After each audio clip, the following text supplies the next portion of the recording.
Bonsoir chers amis et bienvenue pour le troisième rendez-vous du mois de février.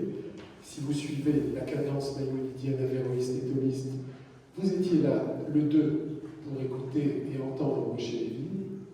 Vous étiez là également le 10 pour Richard Frasquier. Et donc vous êtes là ce soir bien évidemment pour accueillir une jeune chercheuse qui nous vient pas très loin de la ville rose, de la ville de Toulouse, Noémie Leroy, qui est doctorante en histoire contemporaine et qui va intervenir ce soir pour nous présenter son sujet de thèse. Je l'ai rencontré il y a quelques années à Toulouse, invité par Maurice Lugassi pour moi-même faire une conférence sur la Shoah, non pas vers le versant effectivement de l'ouest de l'Occitanie, mais le versant est, puisque moi j'avais fait une thèse de doctorat sur la Shoah dans le département du Rhône. Et à cette occasion, j'ai fait la connaissance de Noémie, et j'avais été effectivement très intéressé par ses recherches, bien évidemment, parce qu'elle traite du génocide juif pour la région de Toulouse. Alors, l'aspect politique antisémite de l'État français de Vichy, expropriation, résistance, résistance active et passive, on avait échangé à l'issue de mon intervention, et nous avions effectivement trouvé de nombreux atomes crochus, de nombreux points communs, et pour cause, et en la voyant étudier, en la voyant œuvrer, je me revois il y a une trentaine d'années, quand j'ai commencé un doctorat sous la direction du professeur au début, Charles-Olivier Carbonel, puis Christian Amalie. La thèse portée sur la politique antisémite, la politique de l'État français, la politique antisémite de l'État français de Vichy dans notre département européen. Donc si, effectivement, j'ai choisi de programmer Noémie Leroy, c'est d'abord et surtout parce qu'elle travaille sur la Shoah, notre région occitane, versant ouest, je le disais, et son sujet de thèse a été peu, voire pas, abordé sous l'égide de l'Institut Maïmonide. C'est pourquoi je suis heureux, effectivement, de l'accueillir ce soir. Elle est jeune, elle est brillante, elle vient de recevoir le prix 2025 de la Fondation Heilbronn. Elle est lauréate de cette fondation, lauréate du prix 2025 de la Fondation Ernest et Claire Heilbronn. Et donc, elle est doctorante en 4e année, membre du laboratoire Framespa de l'Université Toulouse-Jean Jaurès. Elle consacre sa thèse à l'enfance juive dans le Midi toulousain, de 1939 à 1948, sous la direction de Jacques Cantier et Patrick Cabanel. Alors, l'histoire, pour tragique qu'elle soit, l'histoire de la Seconde Guerre mondiale et de la Shoah, pour la région montpelliéraine, n'en demeure pas moins jonchée d'actes de bravoure, de résistance, de noblesse. Est-ce le cas pour la région toulousaine? On posera la question bien évidemment lors du débat à Noémie, mais dans un premier temps, elle présentera effectivement l'état de ses recherches, mettant en avant cet espace paradoxal durant la Seconde Guerre mondiale que fut le Midi toulousain, terre de refuge et lieu d'internement et de déportation. Alors il y a le camp de Noé, le Cébédou. Pour ce qui est de notre région montpelliéraine, c'est le camp d'Agde, le camp de transit d'Agde, antichambre de Drancy, effectivement Rivesaltes étant l'antichambre de Drancy, et de nombreux juifs arrêtés en 1942, entre 1942 et 1944, vont être entreposés avant effectivement les convois vers l'Allemagne et la Pologne. Je la remercie donc pour avoir répondu favorablement, positivement à notre invitation, et je lui cède tout de suite le micro.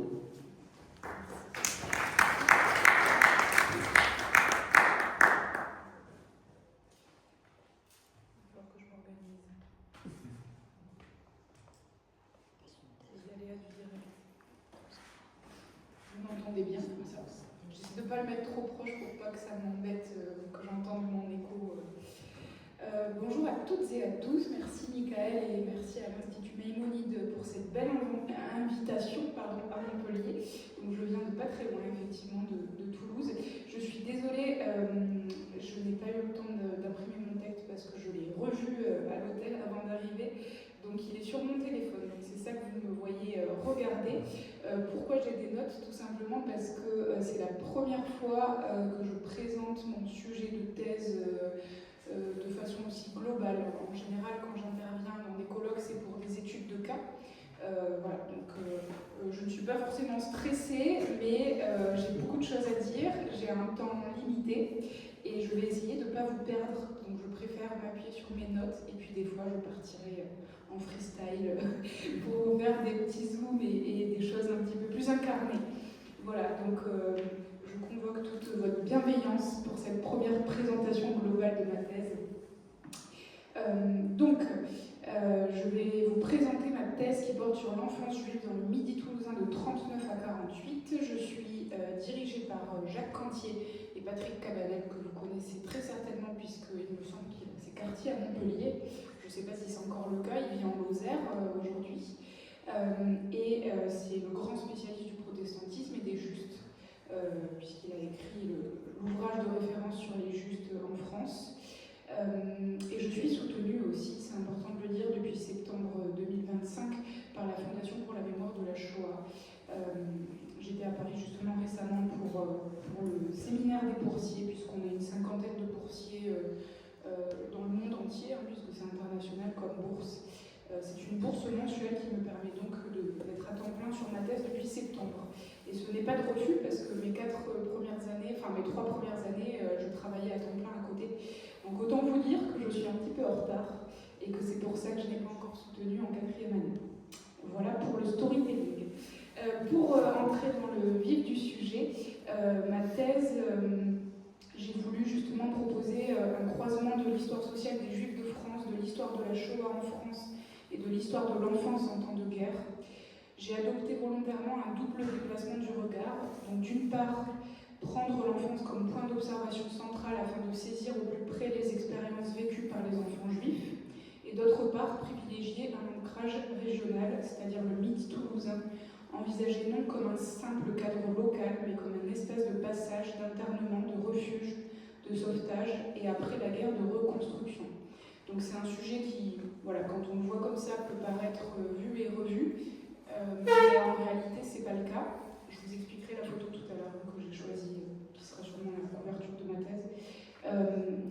C'est un sujet, voilà, qui peut paraître vu et revu, mais quand on creuse l'historiographie, on trouve pas mal d'études assez ciblées, mais il n'y avait pas encore eu d'études globales sur cette région, ce Midi toulousain qui, pour certaines personnes, n'existe pas. On m'a déjà dit ça en fin de conférence, mais le Midi toulousain, c'est une expression que j'ai empruntée à l'historien Jean Ested, et c'est Toulouse élargie, si vous voulez, au département alentour, donc le Gers, le Tarn-et-Garonne, le Tarn, le Lot-et-Garonne, etc. Et vous verrez en fait que tout se croise, notamment dans l'histoire du sauvetage. C'était tous ces départements qui étaient vraiment extrêmement concernés par le sauvetage. Donc, comme tu le disais, Michael, il y a eu énormément de sauvetage dans le Midi toulousain. Et c'est pour ça que j'ai voulu justement consacrer ma thèse à cette zone géographique et l'enfance en particulier. Ça, je pourrais vous le dire dans les questions si ça vous intéresse, pourquoi j'ai choisi cette tranche d'âge-là. Et puis surtout, ça je vais revenir après dessus, mais je vais donc de 39, bien sûr dans ma thèse il y aura un prologue sur les années 30, mais je vais aussi jusqu'en 48 parce que j'ai remarqué que dans l'historiographie locale, en fait, personne n'a travaillé sur l'après-libération à Toulouse, que ce soit au niveau des enfants ou au niveau plus généralement de la reconstruction de la société toulousaine et des alentours, que ce soit juif ou pas, personne n'a travaillé sur ça. Ce que je trouve assez étonnant parce qu'on a pas mal d'historiens à Toulouse, on avait quand même énormément d'historiens très connus, alors certains sont partis, d'autres sont décédés, mais à Jean Jaurès, à l'université dans laquelle j'étudie, on avait beaucoup d'historiens qui travaillaient sur cette période-là, mais pas beaucoup de recherches sur l'après-guerre. Donc c'est un petit peu les nouveautés que je vais apporter à l'historiographie, je l'espère. Donc l'enjeu de cette recherche, qui est encore en cours, c'est de comprendre comment la guerre, la persécution et la sortie de guerre reconfigurent les statuts, les conditions d'existence, les trajectoires des enfants juifs, qu'ils soient français, étrangers, réfugiés, déplacés ou survivants. Quand je parle des survivants, je parle de ceux qui ont été accueillis après la libération. Le Midi toulousain apparaît en effet dès les années 1930 comme un carrefour de circulation et de migration marqué par la présence de camps d'internement, par des réseaux d'assistance précoce et, plus tard, par l'intensité des dispositifs de sauvetage et de prise en charge après-guerre. Travailler sur l'enfance suppose d'abord d'en proposer une définition historique et sociale. Donc là, je vous mets une très belle photo de Germaine Chomel, je reviendrai tout à l'heure sur mon iconographie. Je ne le vois pas très bien. Donc, tiens,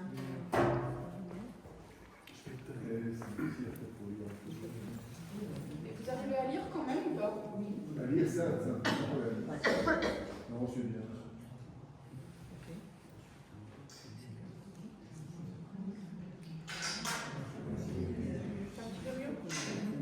C'est vrai que les photos sont très belles. Ah, c'est nettement mieux, mais après,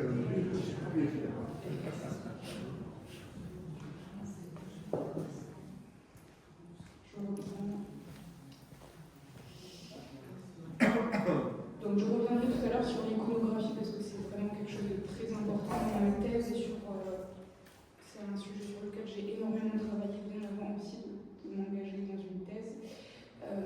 Donc travailler sur l'enfance suppose d'abord d'en proposer une définition historique et sociale. Dans les années 1930-1940, l'adolescence n'existe pas encore comme une catégorie autonome et la sortie de l'enfance est souvent associée à la fin de la scolarité primaire, c'est-à-dire autour de 14 ans. Alors c'était 13 ans et sous Vichy c'est passé à 14 ans avec le certificat d'études. Toutefois, l'étude des dispositifs de persécution révèle la variabilité des seuils d'âge. Certaines rafles excluent les moins de 16 ans, explicitement considérés comme des enfants. La borne d'âge devient ainsi un objet d'analyse révélateur de la manière dont la persécution redéfinit et instrumentalise l'enfance. Dans cette perspective, j'accorde également une attention particulière à l'agentivité des enfants, c'est-à-dire leur capacité d'agir, de s'adapter et de participer à leur propre protection dans les situations de clandestinité. Donc pour revenir sur la borne d'âge, en fonction des archives que j'ai pu trouver, des documents administratifs, certaines rafles vont viser uniquement les juifs à partir de 16 ans, donc on n'arrête pas les enfants en dessous de 16 ans, parfois c'est 15, parfois c'est 18, donc en fait ça varie continuellement, et alors je ne suis pas du tout historienne du droit, mais les recherches que j'ai pu effectuer jusqu'alors, alors encore une fois ma thèse est en cours, donc il y a des choses qui évolueront d'ici ma soutenance. Voilà, peut-être qu'un jour elle sera publiée et que vous pourrez voir l'évolution depuis cette présentation jusqu'à ma soutenance. Mais j'ai pas trouvé de définition vraiment extrêmement précise dans le droit français en 1940. Il n'y a pas de définition exacte de l'enfance. Donc c'est ce que je vous dis, ce certificat d'études qui sous Vichy est à partir de 14 ans. Et puis moi j'ai choisi la borne 0-16 ans. Mes directeurs de thèse auraient préféré 0-14 ans. Mais je vais justifier mon choix par justement le fait que parfois on a des enfants entre 14 et 16 ans qui ne vont pas être arrêtés parce que voilà, cette rafle dans les documents administratifs c'était en dessous de 16 ans on les arrête pas. Voilà, donc c'est... Et moi ça m'arrange aussi parce que parfois on a des lieux où des enfants ont été cachés, accueillis et où ils ont entre 14 et 16 ans. Donc voilà, moi ça m'arrange aussi pour pouvoir inclure certaines études de cas qui me tiennent à cœur et que j'aurais dû exclure si je m'étais arrêtée à 14 ans. Je ne sais pas si c'est très clair, mais... Donc c'est un petit peu un sujet important quand même, cette définition de l'enfance. Et je vous avoue que les 3 premières années, ça a été un petit peu difficile de prendre une décision. Au début de mon sujet de thèse, c'était l'enfance et la jeunesse. Ensuite, c'est passé à l'enfance. Voilà, c'est des choix, des pérégrinations de doctorantes qui ne sont pas forcément évidentes. Mais là, les choses commencent à se figer et il est temps. Ensuite, sur l'agentivité, c'est une notion qu'on retrouve beaucoup dans l'historiographie, notamment anglo-saxonne. Les historiens américains utilisent beaucoup ce terme-là. C'est la capacité d'agir des enfants eux-mêmes, donc les dispositifs qu'ils vont pouvoir mettre en place eux-mêmes pour se protéger, donc apprendre par exemple une nouvelle identité. Je pourrais vous donner tout un tas d'exemples, mais là j'ai fait quelque chose d'assez global. Mais c'est important aussi de montrer que ce n'est pas seulement des victimes passives et qu'eux aussi ont une capacité d'agir et d'avoir parfois une petite marge de manœuvre voilà, dans leur expérience, et aussi l'agentivité des familles juives elles-mêmes, puisque les enfants sont pris en charge par des réseaux de sauvetage, notamment parce que leurs parents vont agir pour faire en sorte qu'ils soient sauvés. Donc ça, c'est important de le dire encore une fois. On ne va pas à chaque fois les chercher par la main pour les sauver. C'est les parents qui se démènent corps et âme pour aller mettre en sécurité leurs enfants, et ça, c'est important de le souligner. Sur le plan chronologique, je l'évoquais déjà un petit peu tout à l'heure, la recherche s'étend jusqu'en 1948. L'année 1939 constitue une rupture qui est marquée par l'entrée en guerre, l'exode et la désorganisation des cadres familiaux et scolaires. Prolonger l'analyse jusqu'en 1948 permet au contraire de restituer la continuité des expériences enfantines après la libération, c'est-à-dire la restitution des enfants cachés, parce qu'une fois qu'on a caché les enfants à la libération, il faut les retrouver. Et quand les listes ont été détruites, qu'on a changé d'identité, etc., c'est pas une chose évidente. La prise en charge aussi de ces orphelins, ceux et celles qui ont perdu toute leur famille. La reconstruction éducative, sociale et identitaire, elle est importante.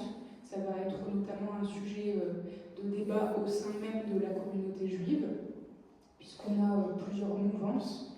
On en reparlera tout à l'heure. L'après-guerre apparaît donc non comme un simple épilogue dans la recherche, mais comme un moment structurant des trajectoires. Donc il n'y a pas de rupture à la libération de Toulouse, c'est vraiment une continuité, et c'est extrêmement intéressant d'aller jusqu'en 1948. C'est l'œuvre de secours aux enfants, Lozé, que vous connaissez très certainement, puisque vous êtes des adeptes des conférences historiques. Donc vous avez entendu ce terme-là. Dans un document, dans une archive, il considère que de 44-45, puisque Toulouse est libérée en août 44, donc on va dire de 44 à 45 jusqu'en 48, on est dans une situation d'urgence et de reconstruction. Et cette situation d'urgence pour Lozé, elle se termine en 48. Voilà. Donc moi j'ai voulu arrêter ma thèse en 48 pour cette raison-là, et aussi parce qu'un foyer sur lequel je travaille, que j'évoquerai tout à l'heure, va fermer en 47-48. Parce qu'à un moment, il faut aussi trouver un moment où on s'arrête, parce que sinon ça peut durer très longtemps la thèse. Voilà, et la bande chronologique. Mon enquête repose sur un corpus d'archives publiques et privées extrêmement vaste, puisque je reprends aussi mon sujet de mémoire, de master, et que ça fait donc 6-7 ans que je travaille sur le sujet, donc autant vous dire que j'ai énormément d'archives et je ne vais pas m'en plaindre. Mais c'est compliqué de faire du tri dedans.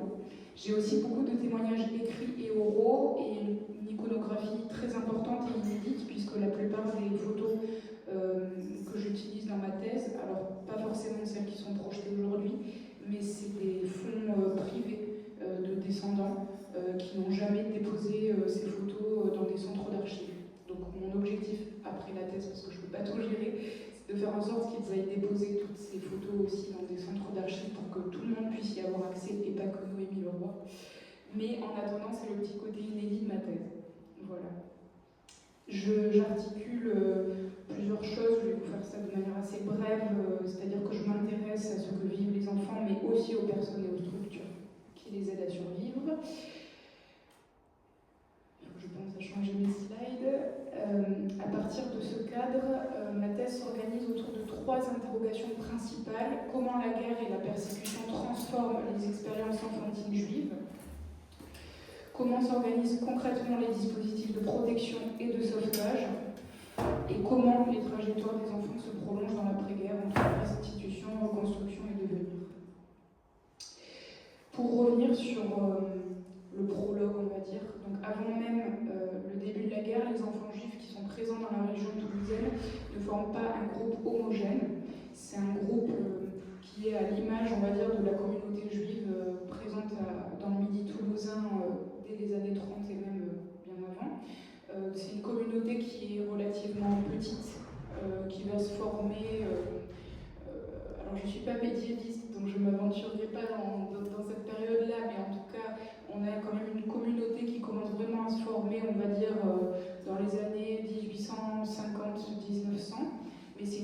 petite communauté, et on le sait pourquoi, parce que la synagogue la plus ancienne à Toulouse, la synagogue Palapra, est minuscule, et par rapport à Bordeaux, elle est toute petite, parce que justement la communauté n'était pas assez importante pour qu'on fasse une grande synagogue comme il peut y avoir aujourd'hui à Bordeaux. Et l'enfance juive est le reflet de cette communauté, donc on a très peu de familles, et celles qui sont présentes, c'est des familles, alors certaines sont des familles françaises installées de longue date, et puis on a aussi pas mal de familles qui viennent d'Alsace notamment. Ces familles-là sont assez bien insérées dans le Midi toulousain, dans la société républicaine, donc dans un environnement assez stable. Et puis au fur et à mesure des années, donc on va dire de la fin 1800 jusqu'aux années 1930, on va avoir énormément de vagues de réfugiés qui vont arriver d'Europe centrale, orientale. Et ces enfants-là, eux, vont être confrontés à une forme d'instabilité avec une précarité économique qui est liée à l'exil, l'instabilité administrative aussi, et puis l'expérience du déracinement. Et puis dans tout ça, on va avoir aussi des enfants dont les parents sont étrangers, mais qui vont naître en France et donc être français. Et donc voilà, on a plutôt, on va dire, 3 catégories différentes. Mais c'est pas une enfance stable et homogène. C'est ça qu'il faut retenir. Et puis la guerre va bouleverser ces trajectoires différenciées. Donc qu'on soit issu d'une famille française, étrangère ou autre, on va être confronté à la guerre de la même façon, si on peut dire, puisqu'il y a les déplacements liés à l'exode au début de la guerre, les séparations familiales, la rupture des continuités scolaires et affectives, et tout ça avant même les mesures antisémites. Donc l'enfance cesse d'être un espace protégé et stable pour devenir une condition fragile, exposée à l'incertitude. À partir de 1940, la logique change de nature. Les politiques antisémites du régime de Vichy introduisent une exclusion légale et sociale qui atteint directement les enfants. Donc éviction scolaire, restrictions visant les familles, contrôle administratif et parfois l'internement dans les camps du Sud-Ouest. Donc Michael l'a évoqué, et Jean Estève, cet historien auquel je fais souvent référence, a qualifié le Midi toulousain de zone d'internement parce qu'on avait une quantité de camps d'internement très importante avec le camp de Gurs, le camp du Vernet en Ariège, le camp de Noé, le camp de Bressé-Bédou, le camp de Rivesaltes pas très loin, et puis après plein d'autres centres d'hébergement, je ne vais pas tous les évoquer, mais c'est vrai que voilà, on était vraiment une zone d'internement. Donc le Midi toulousain devient ainsi un espace où l'on observe le passage d'une enfance socialisée à une enfance progressivement mise à l'écart du monde. Et puis c'est intéressant aussi d'étudier les enfants qui sont internés dans les camps d'internement parce qu'il y a pas mal d'œuvres sociales, humanitaires qui ont eu jusqu'en 1942 l'autorisation de s'installer dans ces camps d'internement et qui vont mettre en place des ateliers de formation pour les adolescents, des écoles, des bibliothèques, etc. Donc c'est aussi intéressant d'étudier la vie des enfants qui sont internés. L'année 1942 va constituer un basculement décisif. On passe d'une politique d'exclusion sociale à une politique de disparition physique liée aux rafles et aux déportations, puisque vous le savez, dès l'été 1942, on a les grandes rafles qui vont toucher cette fois-ci les femmes et les enfants. Donc la rafle du Veldiv, les 16 et 17 juillet 1942, et pour la zone non occupée, c'est le 26 août 1942. Même si ça commence un petit peu avant pour les adultes. Pour les enfants juifs, le danger devient donc existentiel. Survivre suppose désormais de cesser d'être visible. On les disperse, on les cache, on les confie à d'autres familles, on leur attribue de nouvelles identités. Sauver un enfant consiste paradoxalement à organiser cette disparition sociale pour empêcher sa disparition physique. J'avance plus dans mon diapo. C'est dans ce contexte que s'ouvre le temps du sauvetage. Pour en comprendre l'ampleur, il faut revenir aux inquiétudes démographiques de l'entre-deux-guerres. Donc ça, c'est une discussion que j'ai eue avec Patrick Cabanel qui utilise l'expression d'enfance rare. Mais ça va avoir un impact, alors c'est pas la seule raison, mais c'est quelque chose quand même qui se répercute sur le sauvetage, c'est-à-dire que après 1918, l'enfant apparaît en France comme une ressource rare et porteuse d'avenir. Cette perception confère au sauvetage une signification particulière, à la fois vitale, morale et politique. L'entrée dans la clandestinité transforme profondément les conditions de l'existence enfantine. Donc le Midi toulousain devient un territoire de circulation et de dissimulation, structuré par les déplacements, les relais d'accueil et l'adaptation permanente au danger.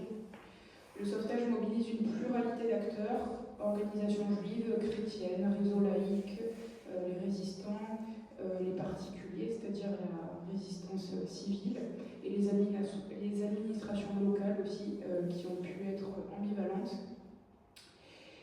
Il s'inscrit moins dans l'héroïsme spectaculaire que dans des pratiques ordinaires de protection inscrites dans le tissu social. Donc à chaque fois, on n'est pas sur des actes héroïques dignes de scénarios de films, on est sur des petites choses accomplies au fur et à mesure et qui vont permettre, à la fin de la guerre, de sauver autant d'enfants. Dans cet ensemble, les femmes occupent une place centrale comme éducatrices, religieuses, assistantes sociales ou familles d'accueil. Pourtant, leur rôle est largement effacé des récits mémoriels d'après-guerre. Réintroduire ces engagements féminins transforme la compréhension du sauvetage en le replaçant dans une histoire sociale du care. Alors désolée pour mon accent anglais pas très développé, mais c'est le soin pour la traduction et des pratiques quotidiennes de protection. Grandir caché constitue une expérience sociale spécifique marquée par le changement d'identité, le silence imposé, l'adaptation à d'autres milieux et la peur constante. Le sauvetage apparaît ainsi simultanément comme un espace de protection et comme un lieu de transformation durable de l'enfance. L'analyse révèle aussi des vulnérabilités différenciées selon le genre et dans certains cas des abus rendus possibles par la dépendance extrême des enfants cachés. Les évoquer permet d'en restituer toute la complexité humaine sans remettre en cause la réalité du sauvetage. Alors pour développer sur ça, je suis désolée, mon diapo n'est pas forcément raccord à mon texte. C'est pour vous montrer à quel point ça peut être le bazar dans la tête d'une doctorante qui est en cours de recherche. En fait, j'ai décidé, donc ça c'est, chaque année on a ce qu'on appelle un CSI, c'est un comité de suivi individuel. Maintenant c'est obligatoire avec la réforme des doctorants de le faire chaque année, et tant mieux parce que ça nous laisse un petit peu moins seuls, parce qu'avant c'était tous les 2 ans. Donc chaque année je me réunis avec mes 2 directeurs de thèse, et avec, on choisit des spécialistes qui vont nous apporter leur aide aussi. Donc moi j'ai Renée Poznanski, que vous connaissez peut-être, qui est une très grande historienne de la Shoah connue internationalement, et Catherine Valenti, elle, qui est une historienne contemporaine et qui travaille aussi sur les questions du genre.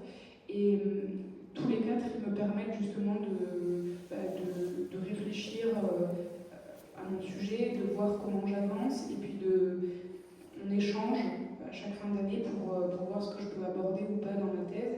Et dernièrement, en juin dernier, on a évoqué justement le prisme du genre qui serait intéressant dans ma thèse, parce que depuis toujours, j'ai voulu mettre dans mon sujet en avant les femmes qui ont sauvé, parce qu'elles sont toutes tombées dans l'oubli. Parfois, j'arrive même pas à retrouver leur prénom, pour vous dire que j'ai un nom de famille et pas de prénom. Donc j'ai fait mon petit combat là, depuis 4 ans pour essayer de mettre des photos sur ces noms. Donc j'y arrive. Alors c'est vraiment un travail de fourmi. Il faut aussi pas mal de culot, parce que des fois je contacte des familles, je fais des pieds et des mains pour retrouver des descendants. Donc ça paraît un petit peu fou et ils peuvent avoir peut-être peur au début. Mais j'arrive à mettre des photos, des visages sur ces noms, donc je suis très contente parce que ça permet de les mettre en avant, parce qu'elles ont été des chevilles ouvrières dans tous les réseaux et elles sont vraiment tombées dans l'oubli. Donc ça fait partie du prisme du genre que j'aborde dans ma thèse. Dans le genre aussi, il y a la différence entre filles et garçons dans l'enfance.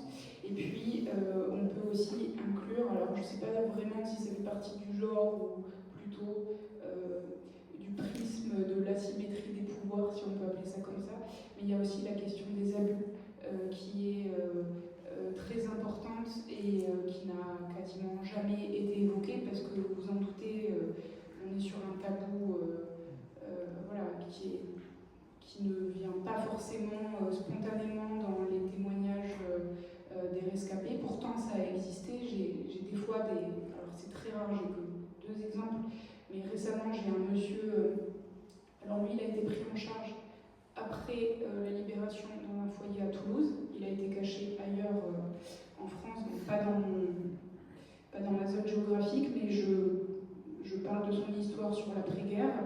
Et lui, il m'a confié qu'il avait été abusé justement dans un foyer après la guerre. Et quand il m'en a parlé, je me suis dit, bon ben ça je vais l'intégrer à ma thèse. Et puis après, j'ai entendu le témoignage d'Esther Fogiel. Je ne sais pas si ça vous parle parce qu'il a tourné à nouveau sur les réseaux sociaux récemment. Elle a témoigné au procès Papon. Et en fait, dans son témoignage lors du procès, elle parle justement des abus qu'elle a subis. Et elle a été cachée, ses parents ont été déportés, elle a été cachée dans le Tarn-et-Garonne. Elle a été confiée à une famille d'accueil des paysans. Il me semble que c'était une femme au foyer qui vivait avec son mari et son amant. Et cette petite fille a été prise en charge dans cette famille-là, elle a été abusée, et ensuite pour la protéger, on l'a envoyée dans une institution catholique dans laquelle elle a été battue. Et en 1945, la famille qui a abusé d'elle a apparemment été jugée, donc on est très tôt dans la temporalité, donc c'est hyper intéressant. Et j'espère retrouver le dossier d'instruction, et quand ça concerne des mineurs et des choses aussi intimes, normalement le délai pour le consulter c'est 100 ans. Sauf dérogation. J'ai pas les noms non plus de la famille d'accueil, donc pour retrouver le dossier, c'est pas évident. Mais je creuse sur ce point-là parce que ce serait extraordinaire en termes de sources pour aborder cette question des abus, parce que, comme je vous l'ai dit, comme c'est un tabou, il y a très très peu de sources, c'est quasiment inexistant, et sans source, un historien ne peut pas parler d'une thématique. Mais ça a existé, et je pense qu'en 2026, quand on fait une thèse sur ça, c'est le moment voilà, d'essayer d'aborder ce sujet-là. C'était peut-être, très certainement trop frais il y a quelques années, mais aujourd'hui, voilà, ça fait partie de la nouvelle génération d'historiens de parler de ces thématiques qui sont un petit peu compliquées à évoquer et encore tabou. Mais on a quand même une parole qui se délie, et Esther Fogiel est une des rares à l'avoir évoquée, et elle l'a évoquée quand même très tôt dans sa vie. Voilà pour cette question du genre et des abus. Et puis il y a aussi, par rapport à la question du genre, les